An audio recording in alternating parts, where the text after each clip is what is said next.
Hi everyone, my name is Frank Westphal, and in this video I will show you how to factory reset a used home router and configure it correctly to run on your home network.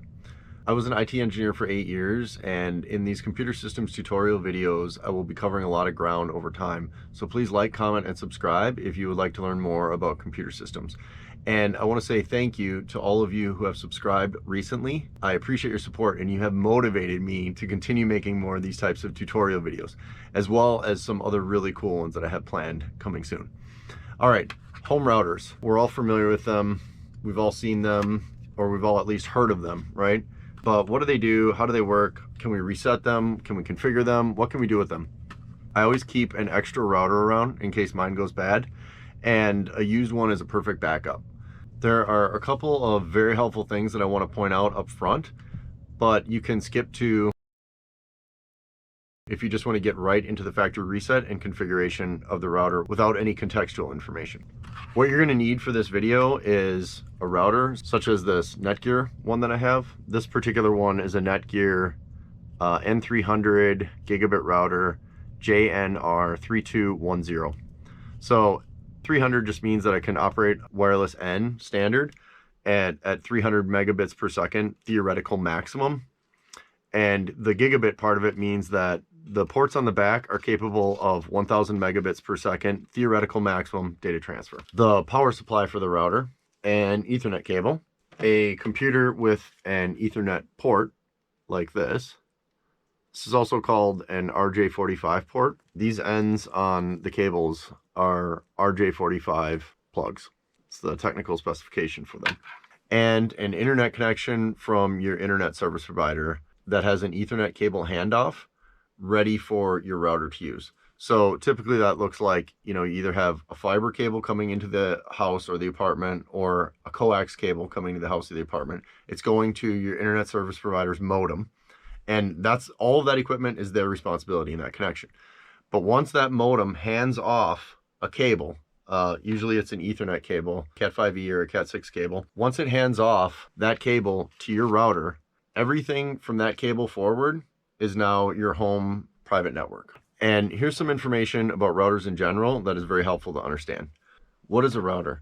A router is a device, and in this case we're talking about a home router specifically, that takes communications from devices on your home network and translates them so that they can talk to the internet, and also does the same in reverse so that the internet can talk to the devices on your home network.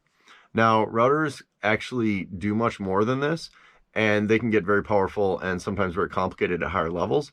But for the purpose of discussing home routers, that is essentially what they do. Without a router, you cannot reach the internet, and the internet cannot reach you. Every device that reaches the internet is going through a router somewhere. Sometimes router software configuration can get corrupted, but the router hardware is still functioning correctly. This is why factory reset exists and why I will demonstrate it today.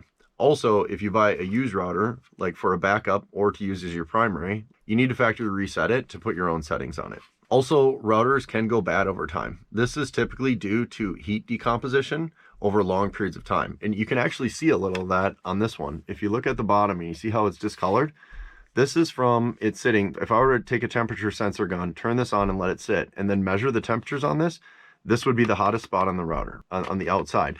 And so what happens is they sit just running for years on end, and very slowly the heat that is accumulated in the hot spots on the router damages the circuitry on the inside, and eventually it can cause the router to fail. This one actually still works fine, but it is an old router, and it has obviously experienced some heat decomposition. The symptoms of a router going bad are usually intermittent packet loss, which simply means not all the network communications are being successfully sent or received, or complete router failure, like if the router just won't power on anymore at all. However, intermittent packet loss can also be caused by many other things, so it can be hard to diagnose. I have replaced many bad routers in my life, but most of the time the router isn't the issue. More often than not, there is a network connectivity issue, such as a weak Wi-Fi signal, or a bad Ethernet cable, or something is wrong with the computer operating system, such as it being infected with malware, or the internet service provider itself is having issues on their network. So if I see a network connectivity issue, I usually look to all of the latter before going to the router itself. And the only way to rule out a bad router is to replace it and see if that fixes the issue. So having a spare router like this around is really handy if you need reliable internet access. If your main router fails, you're going to have to run to the store or order one. If you have one sitting in a box, it's really easy. You know, you can be back up and running in 10 minutes, 20 minutes. A used router like this can usually be picked up at a thrift store for like $5 or on eBay for about $20. There are endless varieties, but they all basically do the same thing. If you need high-speed wireless access or have a lot of users, the technical specifications of the router start to matter. But if it's just a couple people in an apartment or a house, almost any home router will work fine. And when it comes to speed, wired networks are still the fastest and most reliable. I hear a lot of talk about Wi-Fi speeds, and people, you know, look at the numbers and they're really obsessed with it. And it does matter if you have a number of users all streaming simultaneously, but Wi-Fi by its very nature is inherently prone to electromagnetic interference. I personally have Wi-Fi for my phone at home, but all my computers sit on a wired network, so I can bounce in and out of them remotely without having any risk of interference or weak signal, and also do high-speed data transfers between them. A lot of routers have theoretical maximums of 600 megabits per second or 1200 megabits per second. Those are theoretical maximums. In my entire time as an engineer, I have never seen a Wi-Fi router operate at its theoretical maximum speed. However, I have seen wired networks go up to almost their theoretical maximum. The theoretical maximum speed on a gigabit network is 1000 megabits per second. And I have seen data transfer speeds at around 980 megabits per second. So that's very close to the theoretical maximum. I have never seen a 600 megabits per second wireless network function at 540 megabits per second. These are theoretical numbers where if all the variables are absolutely perfect, that is the absolute maximum they can do. In reality, you barely ever see those kinds of numbers. So wireless networks can and do operate very well, but if you're really serious about speed and reliability, a wired network is still the best option. All right, enough of the general information. Let's get to it. First thing we're going to do is factory reset this. Power on the router and wait till it's fully booted by waiting about 3 minutes. We'll power it on, let it sit. Okay, the router has fully booted up. Now I'm going to locate the reset button, and it can vary on different routers, but on this particular router, the factory reset button is located right there. And this is a little indented button. It's depressed into the chassis so that it doesn't accidentally get hit, but you can depress it with a toothpick or a paper clip or a safety pin or something small like that. So find that button, push it in, and while I push this in, I'm going to show you the lights so that you can see the lights flash. Most routers will flash lights in order to indicate that enough time has passed when you're holding down the factory reset button for the factory reset to actually take effect. Push it in with the safety pin and flip this over so you can see the lights.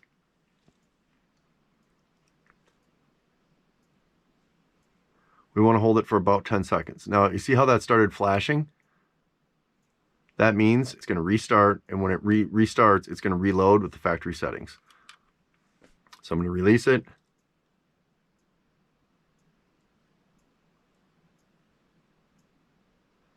There it goes. That's the restart. So now we're just going to let it sit for another couple minutes.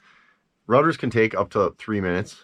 Most of them are faster than that, but it can take up to 3 minutes for a router to fully reboot, a home router.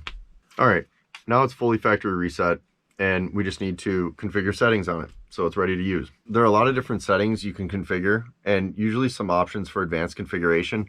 I'm only going to show you the main configurations that are needed for it to function properly and for it to be secure. You might have to search around for these settings on whatever brand of router you're using, but they all have the same options that I'm going to show you. So just look around in the settings for them, or download the user manual directly from the manufacturer of the router so you can find the correct settings. Generally, they're really easy to find though. The very first thing we want to do is take the cable that's coming from your internet service provider's modem and plug it into this port. You can see there's 5 ports on here. These 4 are yellow, this one's not. This is because this is what's called the WAN port, and this is the port that connects to the internet service provider and goes to the internet. These other ports are to go to devices inside your local network.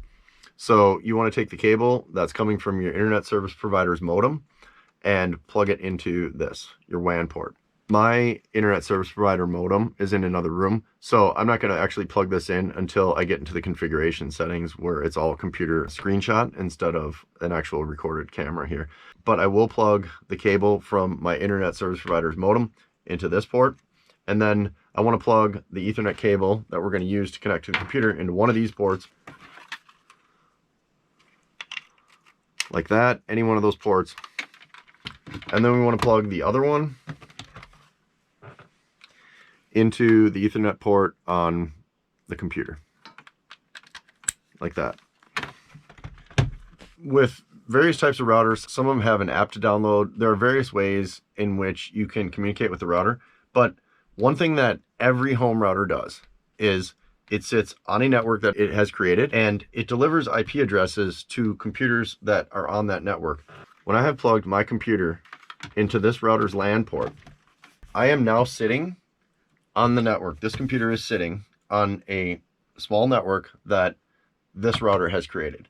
And what that means is that I can talk to this router because I'm on the same network. So I don't have to use some app that I download. I don't have to use a wizard. I can just use a web browser to talk directly to this router through HTTP or HTTPS communication.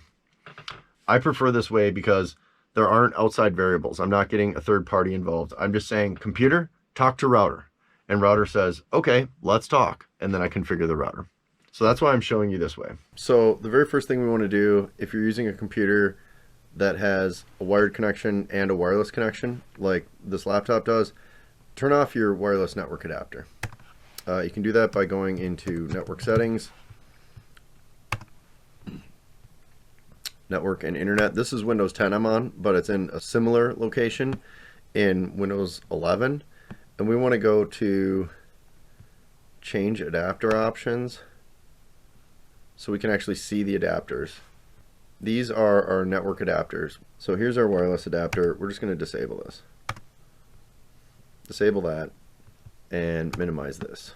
You'll see why that's important in a minute. And I have the WAN port of the router connected to the modem at this point, and I have the LAN port of the router connected to the laptop.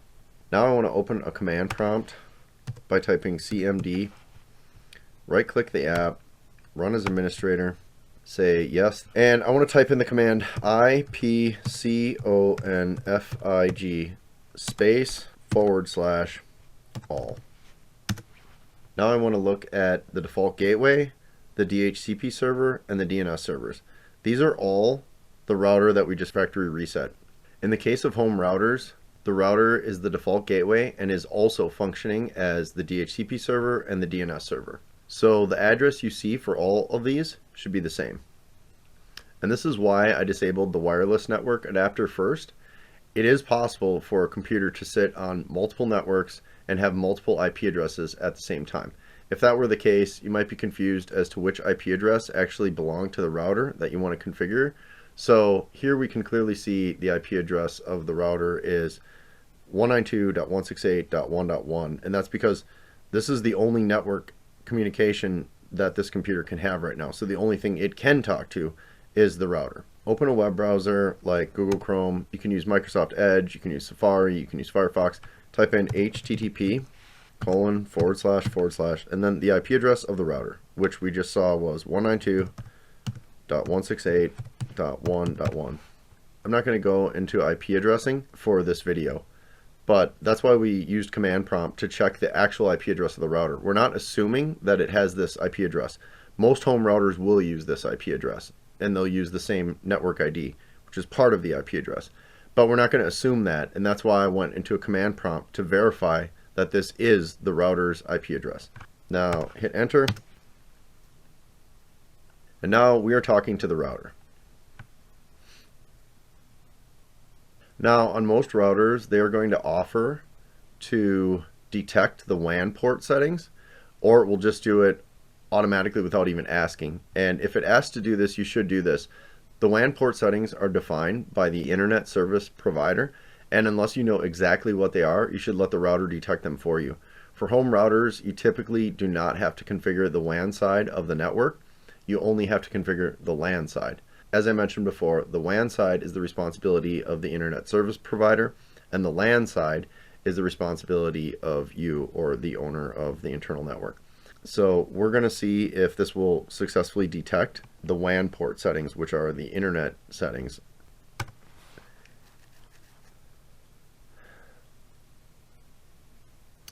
Okay, so it detected the dynamic IP address from the modem. So we're going to hit next.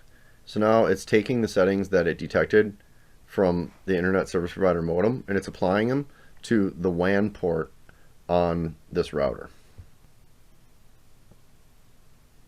The router was able to successfully configure the WAN port settings, so now it has internet access. But we want to configure this router to be customized to us.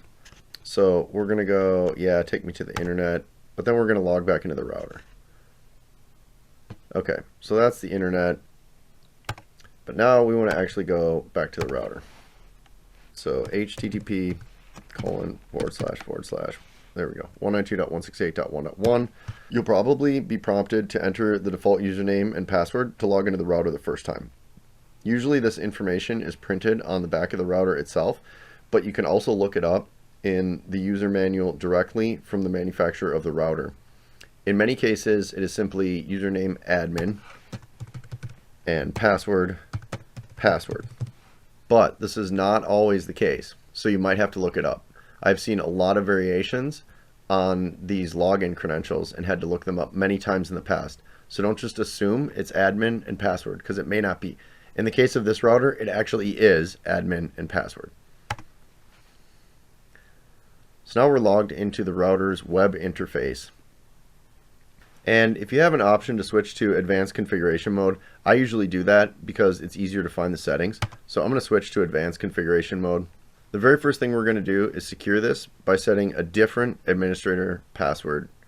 If you leave it with the default password, anyone who gets your Wi-Fi password can log into your router and take control of it. So you always want to change the default password, and we're going to do that in administration. Set password. So the old password is simply password. Now, don't be lazy with passwords. A complex password is defined by having 14 or more characters and at least one of the following: uppercase, lowercase, number, and special character. I'll do a video on how to create complex password schemes that are really easy to remember, but basically impossible for anyone other than you to guess in the future.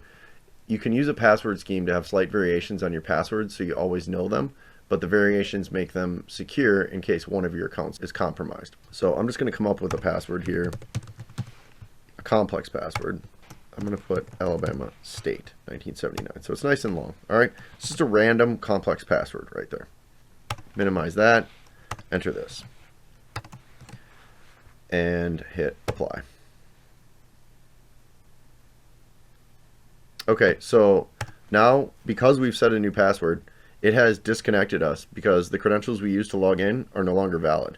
So we have to enter the new credentials, which the username is still the same, admin. But since the password was changed, we enter the new password. And now we can get back into the router configuration settings. And I'm not going to save this password in Chrome. So now we're back into the router configuration settings. Next, we want to configure the wireless network. And we want to make sure it's secure. So go to setup and then look for wireless setup. And we're going to change the SSID. The SSID is just the name of the wireless network. Name it whatever you like, but use something ambiguous that doesn't identify you directly. For example, if your family is the Hendersons, don't use the SSID Henderson's Wireless. Something like Teddy Bear would be much better. It's generic and therefore more ambiguous. It doesn't tell someone who's looking at the networks, just scanning wireless networks in a neighborhood, it doesn't tell them which one is yours. They're all just a bunch of random networks, and they have no way of knowing which one belongs to you unless you put your name on it or something that clearly defines who you are in the name of the network. So always use ambiguous names for your wireless network. In this case, I'm going to actually name it just Teddy Bear. And here we want to set a complex password again. I'm just going to modify this one a little bit to make it complex. I'm going to copy that just so we have it. We want to connect to it. So this is router login, and this one is wireless network. And then we're actually going to set up a guest account too. So I'm going to create another password for that. How about weekly butter 125? Okay. So we've set a complex password. We've changed the SSID to something ambiguous. And the last thing we want to do in the wireless setup is verify the security is WPA2-PSK with AES encryption. And it was preset to that, so we don't have to change that. We're going to hit apply. I'm just going to verify those settings took. Okay, so those settings did apply. We want to also enable a guest network on this. In the end of this video, I'll explain why it's important, but if you want to just take my word for it, just if you have the option to do a guest network, do a guest network. A guest network only gives access to the internet. So we're going to enable guest network, enable SSID broadcast, and put some security on it, WPA2-PSK with AES. And now it's going to ask us for a password. This is going to be the password that you give to guests who want to log on to your guest wireless network. So I created that here. I'm going to copy that, paste it here, and I'll show you how the guest network works at the end of this video. All right, we want to apply that. The last thing we want to do is verify the internet setup. And this is the WAN port on the router. And this is the information that it was getting while it was detecting the internet service provider connections that I was talking about. So it just automatically imported this stuff and it got it from the ISP. You don't have to change any of this stuff, but I just wanted to show it so that you could see what it's doing while it's detecting the internet connection setup. It's getting these numbers and applying them. So this thing's ready to use. We have secured the administration of it. We have secured the wireless network. We have created a guest network, and we have verified that the internet setup is working. And we could run a test here just to make sure that it's actually working. Test. And in this test, it looks like it's reaching out to something on the internet. So it was able to reach netgear.com, success. So the internet test is successful, and it's successfully passing traffic from this computer to the internet and from the internet to this computer. So we can log out of this. And now I'm going to actually go to network adapters again. This time I'm going to turn on my wireless adapter, and I'm going to turn off my wired adapter. And I'm going to test the network I created. So you can see there's the network we created, teddy bear. And I'm going to connect to it, enter the password.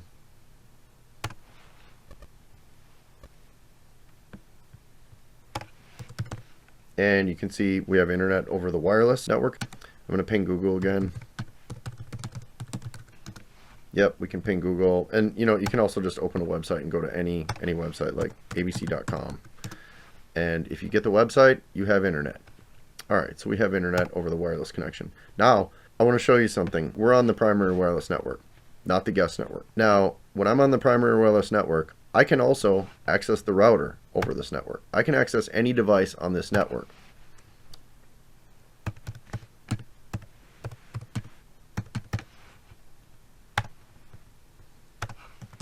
Admin.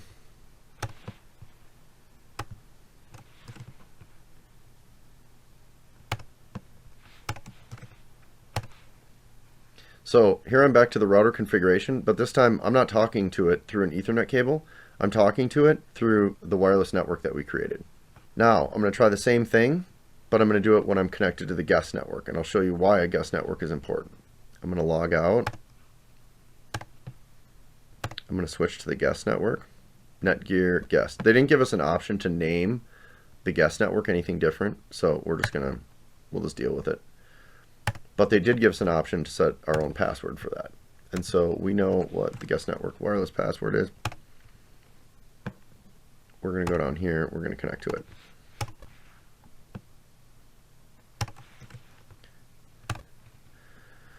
Yeah, we'll say it's a private network. Okay, so now I'm on the guest network, and I can still get internet, right? Go to a website, do something that wasn't cached, like honda.com. How about that? Okay, so we can definitely get internet. There's nothing blocking us from the internet. But if I want to log into that router,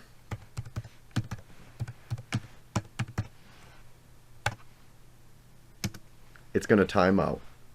And that's because on a guest network, it only allows the people on that network to reach the internet, not any of the devices on your internal network. And you can also demonstrate that with ping. So if I try to ping the router right now, 192.168.1.1, can't reach it. The guest network only allows the devices on the guest network to go out to the internet and back. So this is why you want your guests on a guest network rather than your primary network.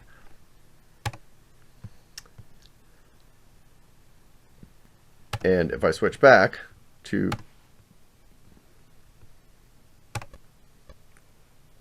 the primary wireless network, Teddy Bear, you can see I can reach the router right away. I get prompted for credentials again.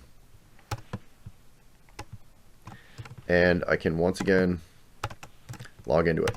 Also, if I ping the router now, while I'm on the primary wireless network, Teddy Bear, I get a response. So guest networks are important. If you have the option to use them, use them. I would save this information somewhere, but if you do lose it, you can just reset the router and go through all the steps in this video again and just reconfigure the whole thing. Once you know how to do it, it's just not that big of a deal if you have to factory reset a router and reconfigure it. The last thing I'm going to do is just re-enable my Ethernet adapter. I always leave both of my adapters enabled unless I want to disable them for a specific reason, like in this video. And that's it. I hope this was helpful. Thank you for watching. Please like, comment, and subscribe for more. Also, if you do have questions, please leave them in the comment section. I will do my best to answer them. Thank you.